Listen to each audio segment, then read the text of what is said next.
INA Podcast.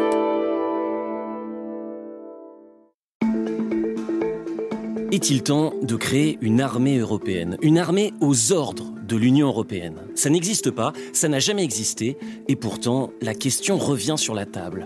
Elle revient car la situation internationale, ça ne vous a pas échappé, semble extrêmement tendue. D'un côté, les relations entre Européens et Américains qui se crispent chaque jour un peu plus, Donald Trump qui abandonne l'Ukraine, Donald Trump qui ne veut plus protéger l'Europe, et de l'autre, une Russie de Vladimir Poutine toujours aussi menaçante. Jamais le risque d'une guerre sur le continent européen n'a été aussi élevé, disait il y a peu le ministre des Affaires étrangères Jean-Noël Barrot. Dans ces conditions, l'UE doit-elle se doter d'une armée pour assurer elle-même sa défense ? On en parle avec vous, Jean-Jacques Roche, bonjour. Bonjour. Vous êtes professeur de sciences politiques à l'université Panthéon-Assas, où vous dirigez l'Institut supérieur de l'armement et de la défense. Merci d'être avec nous. Et bonjour, Laura Kayali. Bonjour. Journaliste spécialisée défense pour le prestigieux média Politico. À l'origine, c'est un média américain en ligne, Politico, spécialiste des sujets politiques. Je précise que vous travaillez pour Politico Europe. Jean-Jacques Roche, Laura Kayali, en 2 mots, c'est vraiment acté, l'Europe ne peut plus compter sur la protection des États-Unis. Alors c'est ce qui se profile. Après, pour l'instant, les États-Unis n'ont pas officiellement quitté l'OTAN, ils n'ont pas retiré leurs troupes du sol européen, mais en tout cas, c'est sûr que l'Europe doit se préparer à faire plus toute seule et elle-même. On peut envisager que pendant les 2 années qui viennent, avant les midterm elections, oui, l'Europe devra compter sur elle-même. On peut aussi raisonnablement envisager que s'il y a une alternance relativement au court terme aux États-Unis, les États-Unis reviendront à plus de raison. On va développer tout ça avec vous dans quelques minutes, mais d'abord, on commence comme chaque semaine par un récit en archive, et puis on se retrouve juste après. Je m'appelle Théophile Cossa et vous écoutez Le Temps de l'actu, un podcast de l'INA et de l'université Panthéon-Assas. C'est parti. Qu'est-ce que c'est que ce problème ? Il y a un sujet un petit peu complexe pour le débattre en 2 minutes. Enfin, pardon, on n'est pas à l'université. Enfin, je veux dire, excusez-moi. Et le monsieur, qu'est-ce qu'il en pense ? The yes needs a no to win. Then the no. Réfléchissez bien. Et surtout, faites réfléchir autour de vous. Et j'attendais, je ne vous le cache pas, ce moment avec un peu d'impatience. Le temps de l'actu. Créer une défense européenne. Le projet n'est pas nouveau. C'est en fait un vieux serpent de mer qui remonte à la sortie de la Seconde Guerre mondiale. Remise en contexte, fin des années 1940, l'Europe est exsangue. Pour que la guerre ne revienne plus jamais, il faut un pacte entre les nations qui puisse garantir la sécurité collective. C'est fait en avril 1949 avec l'organisation du traité de l'Atlantique Nord, l'OTAN. Le pacte atlantique est désormais une réalité. Et M. Schuman expose à l'auditorium de Washington les raisons de l'adhésion française. Les nations ont de plus en plus la conviction que leurs destinées sont étroitement liées, que leur salut et leur bien-être ne peuvent plus se fonder sur un nationalisme égoïste et agressif, mais sur la mise en œuvre progressive de la solidarité humaine. Le pacte atlantique unit 12 nations dont le seul but est d'assurer la paix. Une paix maintenant plus sûre. L'OTAN, vous savez, c'est une alliance défensive entre États occidentaux, les États-Unis, le Canada et plusieurs États européens pour garantir leur sécurité commune. Une alliance créée au début de la guerre froide et qui acte à l'époque la bipolarisation du monde, le bloc occidental avec l'OTAN d'un côté, mené par les États-Unis, le bloc soviétique de l'autre, mené par l'URSS. Et oui, en ce temps-là, l'Union européenne n'existe pas encore. C'est seulement une idée qui commence à émerger. Écoutez justement René Pleven, ancien président du Conseil. On est en 1950. À Strasbourg, M. René Pleven, président du Conseil, a tiré dans un important discours la leçon des récents événements mondiaux et précisé leurs répercussions tant économiques que militaires sur le plan français. Pour mettre l'Europe à l'abri d'une surprise à la mode coréenne, les peuples libres doivent, dans les délais les plus brefs, constituer ensemble une force de couverture. Ce à quoi fait référence René Pleven, c'est à la guerre de Corée qui vient d'éclater. Il suggère la création d'une force militaire européenne qui ne dépendrait pas des États-Unis. Ce projet, c'est celui de la CED, la Communauté européenne de défense. En gros, créer une armée européenne qui rassemblerait les forces de la France, de l'Italie, de l'Allemagne de l'Ouest et du Benelux. Mais en 1954, le projet est rejeté en France par l'Assemblée nationale. Pas question que les Allemands se remilitarisent. À la place, se développe entre ces pays européens une coopération économique, la Communauté économique européenne, CEE, créée en 1957, l'ancêtre de l'Union. On fait un saut dans le temps. Nous sommes maintenant au début des années 90. Le mur de Berlin est tombé et en Europe, l'heure est à l'intégration politique. La communauté européenne devient l'Union européenne. À Maastricht, les 12 ont donc signé pour une Union européenne qui devrait voir le jour d'ici 10 ans. À 1h du matin, l'accord historique était paraphé, la plupart des différends étaient aplanis, les mots contestés étaient laissés de côté. Le traité de Maastricht est signé le 7 février 1992 et il prévoit notamment l'instauration entre les 12 États membres d'une politique étrangère et de sécurité commune. La PESC, politique étrangère et de sécurité commune décidée à Maastricht, est destinée à donner aux 12 les moyens de réagir de façon commune, rapide et efficace, dit le texte, aux changements dans le monde. Le traité sur l'Union européenne inclut la formulation à terme d'une politique de défense communautaire qui peut conduire, je cite, à une défense commune. Embryon de cette défense, la brigade franco-allemande opérationnelle depuis le 17 octobre 1990. C'est vrai, depuis les années 90, il y a une brigade franco-allemande qui va s'étendre dans les années suivantes à d'autres nations.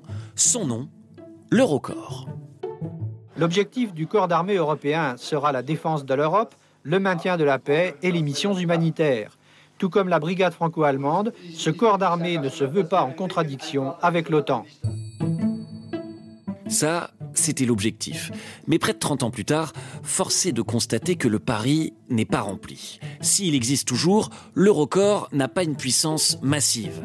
1000 soldats basés à Strasbourg, 11 nations représentées, bien loin des 27 États de l'UE.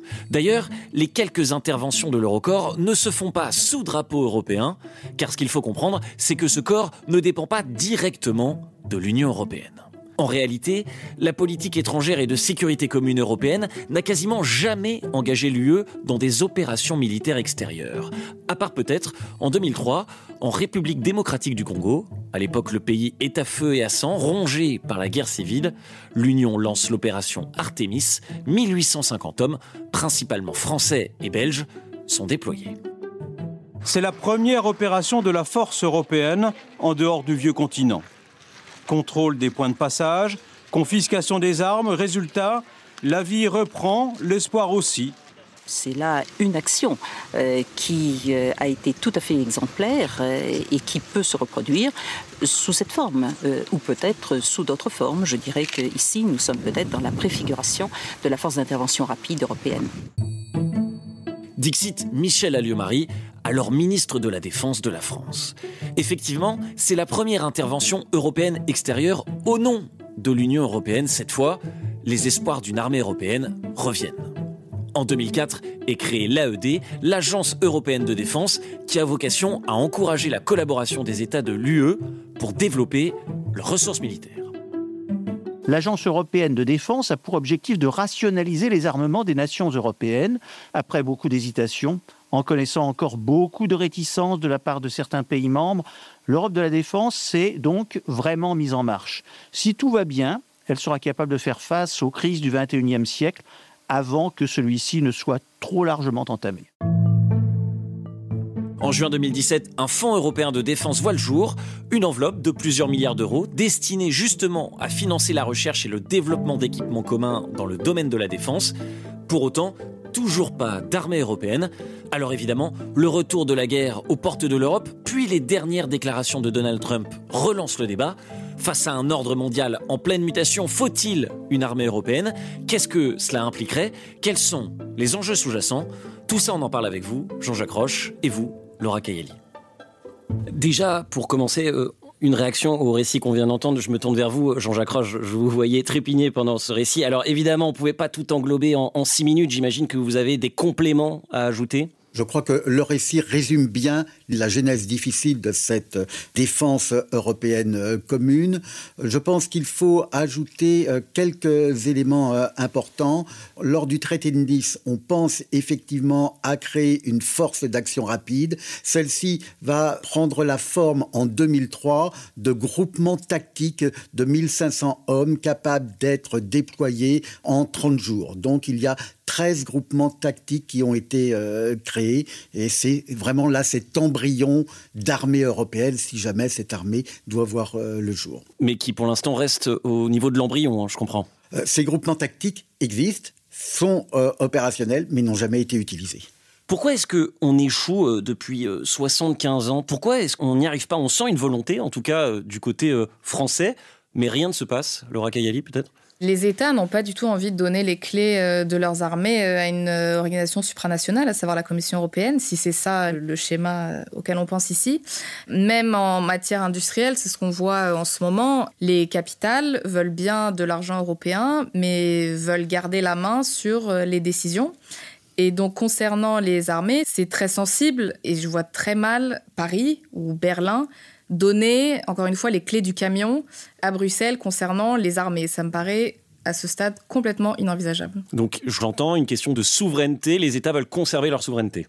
Oui, mais il y a également tellement de différences entre 27 États membres avec 27 géographies différentes, des histoires différentes, c'est pas la peine de revenir et ces histoires sont souvent concurrentielles. Mais on a également des institutions différentes entre une armée qui relève directement de l'exécutif en France et l'armée parlementaire allemande. Quel est le modèle qui va primer ? Nous avons des États neutres et puis, comme cela vient d'être dit, nous avons des industries de souveraineté qui sont concurrentes. Un des autres freins à la création d'une armée européenne, j'ai l'impression que ça a été aussi l'OTAN. Écoutez comment ce journaliste à Antenne 2 parlait de la création d'une éventuelle armée européenne. C'était en 1992. Oui, j'ajoute que la création d'un corps d'armée européen risque d'être accueillie plutôt fraîchement, disons, à Washington et à Londres, où l'on considère que cette armée peut faire de l'ombre à l'OTAN. François Mitterrand et Helmut Kohl vont donc devoir rassurer les alliés, tout en expliquant que ce projet découle directement du projet de défense commune défini récemment à Maastricht. Ne pas faire de l'ombre à l'OTAN, ne pas froisser Washington, ça a été aussi un frein à la création d'une défense européenne ? En fait, c'est tout le paradoxe, c'est que d'un côté, les États-Unis, on dit depuis longtemps aux Européens qu'ils doivent se prendre en main, mais en même temps, ils ne veulent pas que l'Europe devienne trop puissante, notamment qu'elle ait une industrie de défense trop forte. Ils continuent à vendre leurs propres équipements à énormément de pays européens. Et donc, en fait, c'est cette contradiction, ce paradoxe qui a pu contribuer à limiter les velléités européennes. Mais pour revenir sur l'idée d'une armée européenne, on n'est pas nécessairement dans le tout ou rien, où c'est soit chaque pays dans son coin, ou soit une armée qui serait sous le commandement de la Commission européenne. Il y a tout un panel de nuances entre les deux, avec des armées plus intégrées, avec plus d'interopérabilité, avec faire plus d'exercices ensemble, plus d'entraînement, etc. Donc en fait, là, on se dirige peut-être plus vers une intégration. C'est pas la même chose de dire une armée européenne ou des armées nationales intégrées entre elles. Donc c'est important aussi de voir toute la palette de possibilités. Et on va revenir sur ces perspectives et sur ce développement d'une défense européenne. Je veux juste rester 2 secondes pour bien comprendre ce point sur l'OTAN, parce qu'il y a des pays européens qui disaient aussi, je crois, dans la construction de cette défense européenne, nous on a déjà l'OTAN, c'est suffisant. Peut-être qu'on comprenne bien et rappeler ce que dit ce traité, ce fameux traité de Washington de 1949. Alors, il faut lire le texte, le fameux article 5 de l'Alliance Atlantique, puisqu'on commence en 1949 par une simple alliance classique. Il faut attendre le déclenchement de la guerre de Corée, comme Pleven l'a mentionné, pour que l'on crée l'organisation du traité de l'Atlantique Nord, ce qui est une phase différente. Mais l'article 5 de l'Alliance Atlantique précise simplement qu'en cas d'agression, il doit y avoir une réponse commune. Mais il n'est pas précisé quel type de réponse. Une intervention militaire n'est absolument pas impérative. Ça peut être l'interruption des communications, des relations commerciales ou bancaires. Donc, la garantie de l'Alliance n'est pas obligatoirement militaire. Alors, bien sûr, un certain nombre de pays ont estimé que le parapluie américain était largement suffisant, puisque au temps de la guerre froide, même s'il y avait déjà des tensions entre les pays européens et les États-Unis à propos du partage des charges, l'argument des Européens que les Américains entendaient quand même, c'était de dire, en cas de guerre contre l'Union soviétique, c'est le territoire européen qui sera le poste avancé de défense du territoire américain. Donc ça a un prix. Et donc les Américains, conscients de la nécessité de protéger l'Europe pour se protéger eux-mêmes, ont donné ce parapluie nucléaire. Et puis, avec la fin de la guerre froide, bien, ce parapluie, la nécessité s'en faisait moins sentir. Et donc, il y a ce sentiment d'isolationnisme qui refait surface aux États-Unis. Et en fait, Trump n'est jamais que la dernière mouture de cet isolationnisme. Et de Clinton à Obama, les États-Unis tendent à se retirer, ce d'autant plus qu'il y a cet intérêt croissant pour l'Asie-Pacifique. Donc, désormais, l'Europe doit davantage compter sur elle-même. Et ce n'est pas simplement avec Trump et la guerre en Ukraine. Et pour rebondir sur ce que vous disiez, il y avait aussi une peur des pays baltes ou de la Pologne ou même de l'Allemagne de dire que créer une propre défense européenne accélérerait le retrait américain. Où les États-Unis diraient « qu'à cela ne tienne, vous n'avez plus besoin de nous, on s'en va », et de créer une prophétie autoréalisatrice. Et ça, c'est très ancré dans les mentalités des pays baltes et en Pologne. On revient dans le vif du sujet avec cette question, faut-il une armée européenne ? Donc, je l'ai entendu, vous le disiez, Laura Kayali, c'est pas tout ou rien, il y a des solutions alternatives, on va en parler. Bien sûr, on a tous été hallucinés par cet incroyable clash vendredi 28 février entre Donald Trump et Volodymyr Zelensky dans le bureau ovale. Armée européenne ou pas armée européenne, on le comprend, il y a urgence. Il y a urgence aussi longtemps que les faits font pression. Mais l'actualité se renouvelle très rapidement et on peut envisager que la paix sera signée tôt ou tard, que ce soit une bonne ou une mauvaise paix, car entre l'Ukraine et la Russie, les pressions sont trop fortes. Et là, je peux vous assurer que l'urgence paraîtra moins immédiate. Alors, toujours est-il qu'on doit réfléchir aux différentes formes que peut prendre cette défense européenne. Et il faut déjà qu'il y ait une interrogation sémantique. Nous parlons, nous autres Français, de défense européenne, comme il y a une agriculture européenne commune, alors que nos partenaires allemands parlent de défense de l'Europe. Donc, davantage de coopération entre les armées européennes. Donc là, il faudrait déjà que nous nous mettions d'accord, et il me semble que le vocable, la dénomination allemande, est plus approprié pour penser ce que nous pouvons raisonnablement envisager à court et moyen terme. En tout cas, il y a un sentiment d'urgence à Bruxelles, puisque la Commission européenne a présenté le 4 mars un plan de financement de l'industrie de la défense. 800 milliards d'euros. Alors, ça, c'est ce qu'elle essaie de nous dire. Mais en réalité, ce qui est sonnant et trébuchant, c'est 150 milliards d'euros.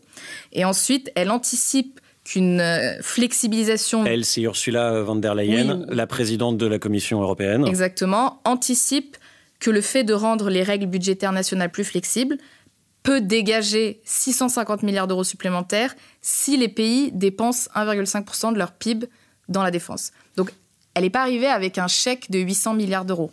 C'est plutôt un semi-chèque de 150 milliards d'euros sous forme de prêt. Et le reste, donc si je prends un exemple un peu au hasard, mais si l'Irlande décide de ne pas augmenter son budget de la défense parce que c'est un pays neutre, il n'y a pas 650 milliards d'euros. Donc ensuite, ça va être aussi à chaque capitale de prendre ses responsabilités avec les nouvelles règles budgétaires que la Commission européenne propose. Donc la construction de cette défense européenne, on ne parle pas d'armée européenne encore, bien sûr, mais la construction de cette défense européenne, ça passe d'abord par de l'argent, c'est ça ? Pas seulement. Je crois qu'en priorité, c'est une question de volonté.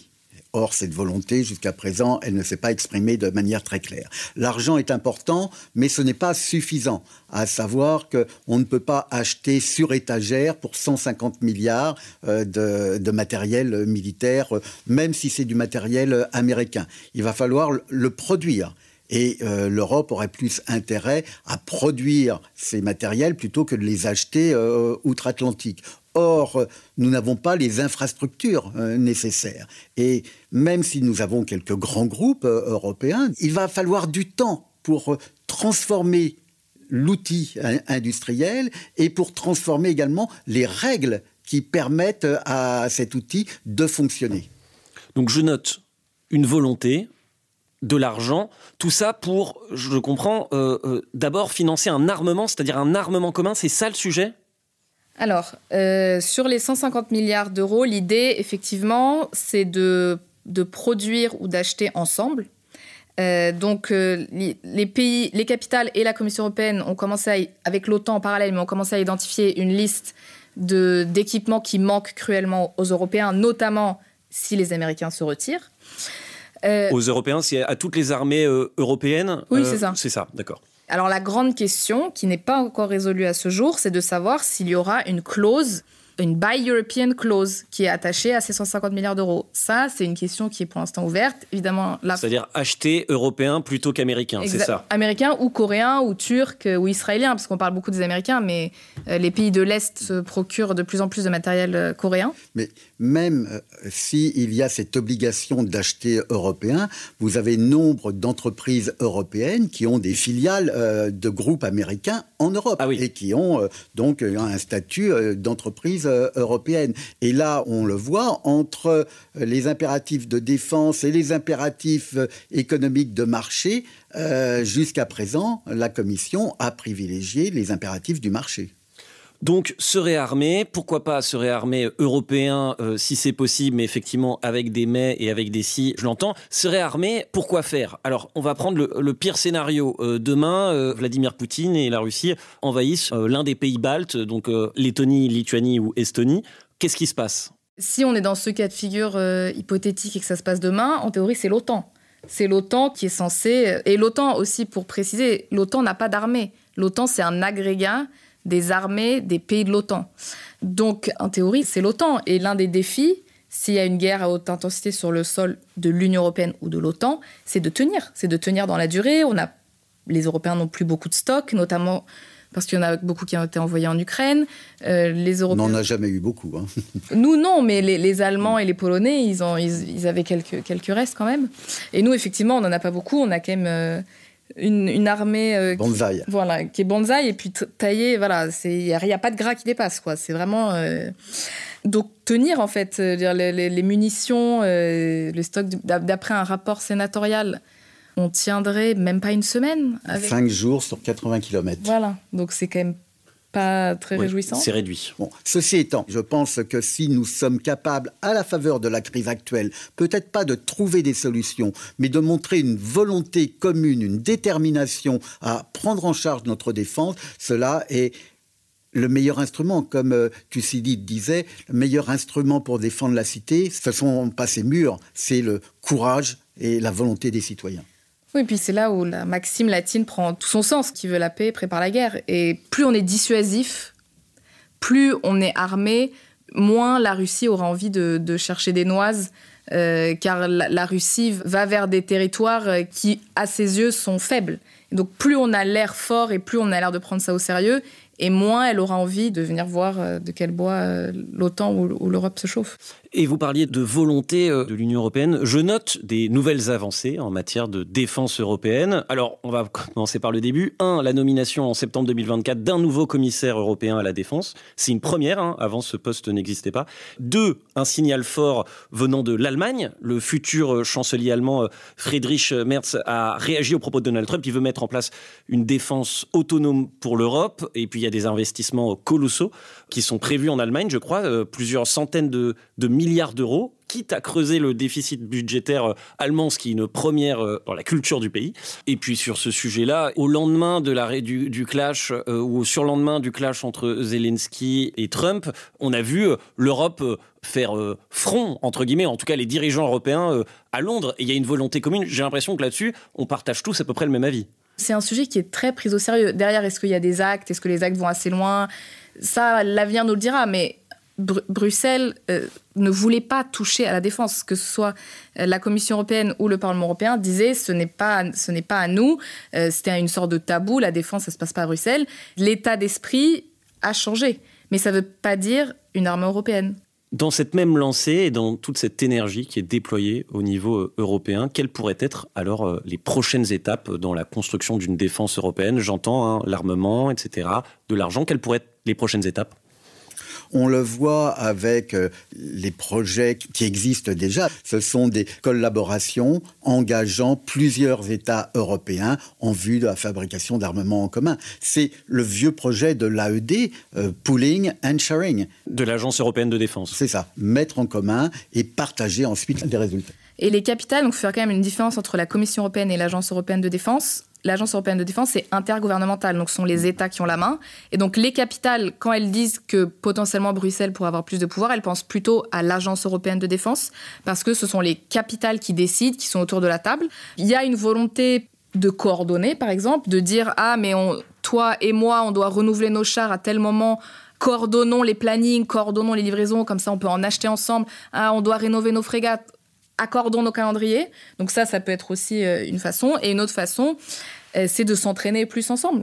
Déjà, d'avoir du même matériel pour des armées, ça accélère l'intégration et l'interopérabilité, etc. Donc, c'est ce que font les Français avec les Belges notamment. Une intégration des armées européennes passe aussi par le matériel. Et une autre façon, c'est de s'entraîner ensemble, de faire des exercices transnationaux. Bon, on le comprend, en tout cas, une armée européenne, c'est pas pour tout de suite. Quel avenir pour notre défense européenne ? On a les cartes en main, vous avez les cartes en main, j'espère, auditeurs, pour y voir un peu plus clair. Merci beaucoup, Jean-Jacques Roche, d'avoir été avec nous. Je rappelle que vous êtes professeur de sciences politiques à l'université Panthéon-Assas, où vous dirigez l'Institut supérieur de l'armement et de la défense. Et merci beaucoup, Laura Kayali, journaliste spécialiste défense pour le média Politico Europe.